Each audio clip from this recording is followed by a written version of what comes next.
खबरें जो आपको सीधे जोड़ती हैं हमसे, जिनका आपकी जिंदगी पर होता है सीधा असर। खबरों की वही तस्वीर, बिना बदले बिना डरे, जज्बा सच का लिए, सच दिखाते हैं।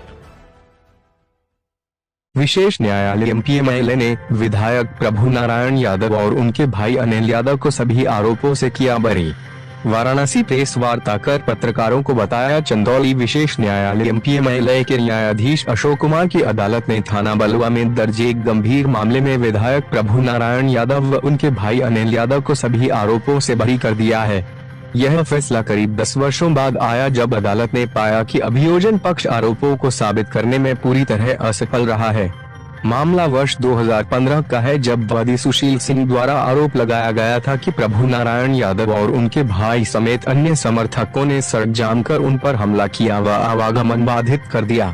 विरोध करने पर उन लोगों ने उन्हें जान से मारने की धमकी दी, लेकिन सुनवाई के दौरान सभी प्रमुख गवाहों के बयान विरोधाभासी पाए गए और किसी स्वतंत्र या तात्विक साक्षी को अदालत में पेश नहीं किया गया। विधायक जी के द्वारा एक प्रेस वार्ता किया गया था, क्या कुछ था इसमें? देखिए, वर्तमान विधायक सकलडिया के खिलाफ एक मुकदमा उस समय के तत्कालीन विधायक सकलडिया 2015 श्री सुशील सिंह के द्वारा आरोप लगाते हुए कि उनको रॉन्गफुली डिटेन किया गया, उनके आदमियों के साथ जो है बलपूर्वक प्रयोग किया गया, बलवा करने का प्रयास किया गया, कहते हुए अपने सरकार सत्ता के दबाव प्रभाव में आकर एक फर्जी मुकदमा दर्ज कराया गया था। उस मुकदमे की विवेचना उपरांत आरोप पत्र प्रेषित हुआ, जिसमें लगातार ये न्यायालय पर यकीन करते थे और न्यायालय को फेस कर रहे थे। लेकिन इसी बीच 2023 में लंदन मजिस्ट्रेट ने कोई साक्ष्य न पाते हुए कि जो आरोप लगाया गया था उसका कोई एविडेंस नहीं मिला दौरान विवेचना, उसके बावजूद उन्हें गलत तरीके से जो है दंडित कर दिया और उनको जो है सजा दे दिया। जिस सजा से पीड़ित होके हम लोग अपील दाखिल किए और जिस दिन अपील दाखिल किए उसी दिन डिस्ट्रिक्ट जज चंदौली महोदय द्वारा सजा को स्थगित करते हुए फाइनल हियरिंग के लिए लगा दिया गया। फाइनल हियरिंग के दौरान एमपीएमएल चंदौली कोर्ट द्वारा ये पाया गया और उन्होंने अपने ऑर्डर में होल्ड किया कि लर्नेड मजिस्ट्रेट साहब ने जो एविडेंस नहीं था उसके बावजूद गलत तरीके से इनको सजा दिया और लर्नेड मजिस्ट्रेट के आदेश को एमपीएमएल चंदौली कोर्ट ने निरस्त कर दिया। क्या सरकार का भी इसमें हस्तक्षेप था इस मामले में? देखिए, निश्चित रूप से ये लोग जो है कहीं न कहीं से अपने सरकार सत्ता का दुरुपयोग करते हुए कहीं न कहीं से जुडिशरी को भी प्रभावित कर रहे हैं, जिसका नतीजा था कि आरोप पत्र में कोई एविडेंस नहीं था। लोअर कोर्ट के इनके सारे बयानों में मेजर कंट्राडिक्शन था, उसके बावजूद गलत तरीके से इनको सजा दी गई। आखिरी में न्याय की जीत हुई और एमपीएमएल चंदौली कोर्ट ने ये पाया कि लंदन मजिस्ट्रेट ने गलत तरीके से इनको दोषी करार दिया था। आज कुछ नया है?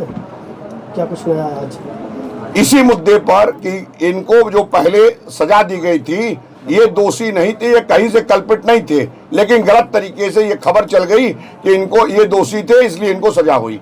आज प्रेस कॉन्फ्रेंस का बेसिक मतलब है कि न्याय की जीत हुई है और एमपीएमएल कोर्ट सेशन कोर्ट ने ये पाया कि लंदन मजिस्ट्रेट का ऑर्डर जो था वो इलीगल था और निरस्त कर दिया गया। इसी पर्पस के लिए आज ये प्रेस कॉन्फ्रेंस किया गया कि ये विधायक जी सामाजिक आदमी है, ये कानून में भरोसा करने वाले आदमी हैं। वो कार्य इनके द्वारा कभी नहीं किया जाता है जो न्यायपालिका के विरुद्ध हो या कानून के विरुद्ध हो। से फैसला आया है। पहले 2015 में एक मुकदमा कराया गया था साजिशन। हमारे क्षेत्रीय विधायक उस समय सुशील सिंह जी थे, इन्होंने मेरे ऊपर खुद मुकदमा कराया था और गलत तरीके से कराया था, जिसमें 2023 में जब लोअर कोर्ट से फैसला आया तो उसमें हमें सज़ा दी गई 3 महीने की और कुछ अर्थदंड लगा था। और उसी मामले को लेकर जब हम अपर न्यायालय में गए तो वहाँ हमें न्याय मिला और उस सज़ा पूरी तरह से माफ़ करने का काम किया, निरस्त कर दिया। उनके फैसले के जो भी फैसला था उसको निरस्त कर दिया हमने। किस तरह का मामला था, एक बार बताएंगे? ये मामला पंचायत चुनाव चल रहा था और उसमें ये लोग पैसा बांटने का काम कर रहे थे। हम लोग क्षेत्र में निकले थे, कहीं कोई ऐसी वारदात नहीं थी। अब कहावत है पुरानी कि चोर के घर में घरघोट कैसे पड़े। जो खुद अपराधी हो बताए, उनको उन्होंने मुकदमा लिखाया कि हमको ज़बरदस्ती रोका गया, हमला किया गया, जबकि ऐसा कुछ नहीं था। चूँकि सिटिंग एमएलए थे वो, इस नाते अपने प्रभाव के चलते उन्होंने मेरे ऊपर मुकदमा कराया था।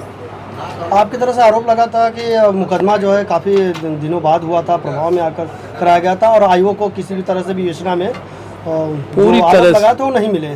पूरी तरह से वो प्रशासन को प्रभावित करके विधायक होने के नाते मुकदमा कराया था। अब प्रभावित करने का पूरा प्रयास किया, लेकिन विवेचना में कोई साक्ष्य नहीं मिल पाया, जिससे हमें न्यायालय से राहत मिली। न्यायालय ने हमें बरी किया। आज न्यायालय को लेकर क्या कुछ कहेंगे? न्यायालय का हम धन्यवाद करते हैं, सम्मान करते हैं। हम लोग हमेशा, हम समाजवादी लोग न्यायालय कानून में आस्था रखने वाले लोग हैं। जो भी उनका फैसला आया है हम उसका स्वागत करते हैं। धन्यवाद।